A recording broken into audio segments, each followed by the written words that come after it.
Bonjour Jean-Marc Daniel. Bonjour. Vous êtes professeur à ESCP Europe, vous êtes directeur de la revue Sociétale et vous venez de publier Les impôts, histoire d'une folie française aux éditions Talendier. Alors dans ce livre, vous retracez l'histoire de notre fiscalité de ces 60 dernières années, 60 années de matraquage fiscal, une période durant laquelle la part de prélèvements obligatoires est passée de 31 à 45% de la richesse produite, mais dans le même temps, le déficit n'a cessé de se creuser. Alors vous n'êtes pas venu avec votre bonnet rouge, Jean-Marc Daniel, mais j'ai quand même envie de vous poser comme première question, qu'est-ce qu'il faut en déduire? La fiscalité, c'est un mauvais outil de politique économique. Je rappelle l'origine du mot fiscalité, hein, ça vient de fiscus, panier percé.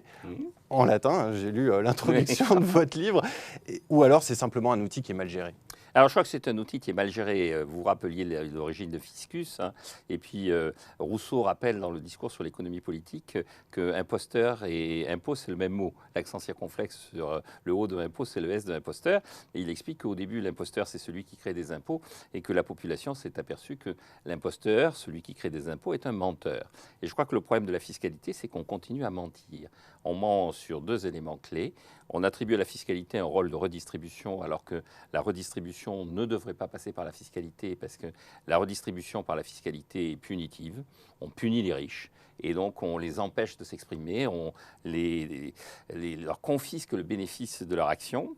Et le deuxième élément, c'est qu'on oublie que la fiscalité, c'est fait pour financer des dépenses publiques et on ne peut pas réfléchir à la fiscalité sans se poser la question de l'utilité des dépenses qui sont assises sur cette fiscalité. Alors justement, je rebondis sur votre réponse. Est-ce qu'il y a une part d'idéologie dans le façonnage de notre système fiscal?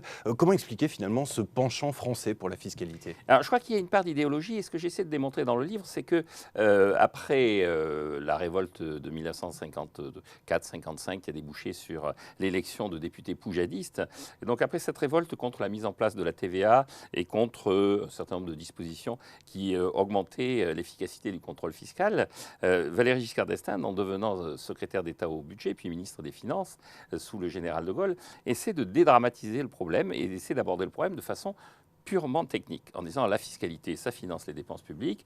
La fiscalité doit consister à prélever le moins possible, de façon la moins pénalisante possible, pour obtenir le plus en faveur de l'État. Et donc, il essaie de réexaminer comment fonctionne la vieille fiscalité qui est issue du 19e siècle, comment on peut construire une fiscalité plus moderne, et puis comment la fiscalité peut s'adapter à l'inflation, qui est le mal endémique de l'économie française de l'époque. Ça tient tant que Giscard est ministre des Finances, et puis progressivement, le débat fiscal va devenir très idéologique. Et maintenant, on est dans un débat qui est très idéologique, dont pour moi, le symbole, c'est le débat sur l'ISF. C'est-à-dire que l'enjeu est relativement peu important sur le plan économique, 4 à 5 milliards. Il est important sur les conséquences économiques, parce que cet enjeu ne se mesure pas uniquement au rendement de l'impôt en tant que tel. Et puis, il est important sur le plan symbolique. Notre ami Chirac, notre président Chirac, que tout le monde adore, a été persuadé qu'il s'était mis à dos la population entre 86 et 88 en supprimant la première version de l'ISF qui était l'IGF. Et donc, il y a une idéologisation du rapport à la fiscalité, une politisation du rapport à la fiscalité qui fait que ça devient un outil totalement incompréhensible. Alors vous revenez dans votre livre sur tous ces épisodes de ras-le-bol fiscal, de Poujade jusqu'au bonnet rouge.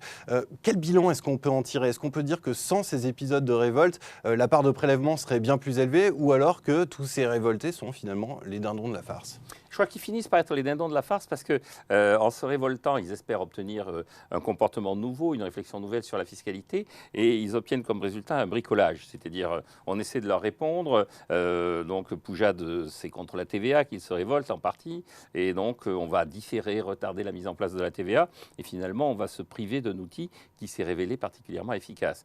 Gérard Nicou, dans les années 70, il va se révolter contre la mise en place de la sécurité sociale des indépendants, et puis il va se révolter contre la patente. Bon, il va obtenir la taxe professionnelle, et la taxe professionnelle est ni faite ni à faire. C'est-à-dire, tout le monde va le qualifier d'un point imbécile, y compris Jacques Chirac, d'ailleurs, qui est le Premier ministre qui met en place la taxe professionnelle. Et donc, cette révolte souligne les imperfections, souligne les incohérences, souligne voire l'absurdité de la fiscalité, et le système répond en biaisant. Néanmoins, je pense qu'avec les bonnets rouges et les révoltes fiscales que nous avons connues sous Hollande, je pense qu'on est arrivé à un nouveau seuil.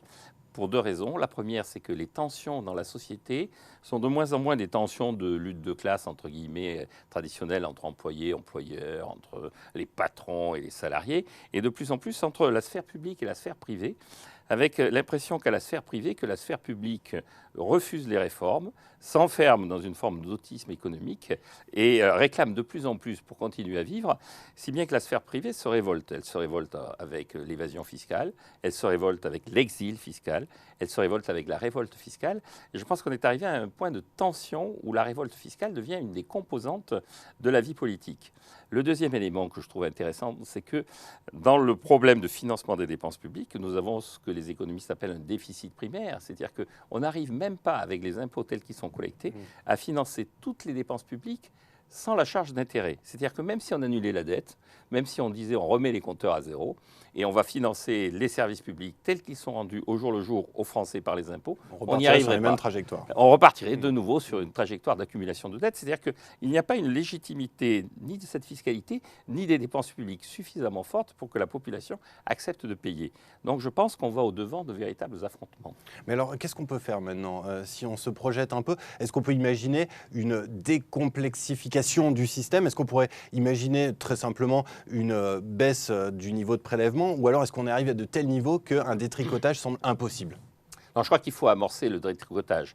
D'abord, il faut renoncer à cette idée de débat sur la fiscalité progressive et la fiscalité proportionnelle. Ce que j'explique dans le livre, c'est que Giscard, justement, avait théorisé le rôle de l'impôt sur le revenu et de la fiscalité progressive comme un moyen d'encadrer l'inflation. Donc, si on avait beaucoup de hausses de revenus qui étaient liées à l'inflation, en fait, on en perdait un des bénéfices par le barème de l'impôt. Et donc, il y avait une sorte de désincitation à augmenter les revenus de façon rapide et totalement déconnectée de la réalité économique. Cette fiscalité qui était adaptée à l'inflation ne correspond plus à la réalité dans laquelle nous sommes, où il n'y a plus d'inflation. Donc, la première réforme, ce serait d'abandonner toute forme de progressivité et d'accepter des fiscalités proportionnelles qui ont le mérite de la simplicité et de la clarté.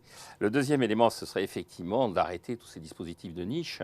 Le ministère des Finances évalue à 84 à 85 milliards d'euros ce que les exonérations, les niches...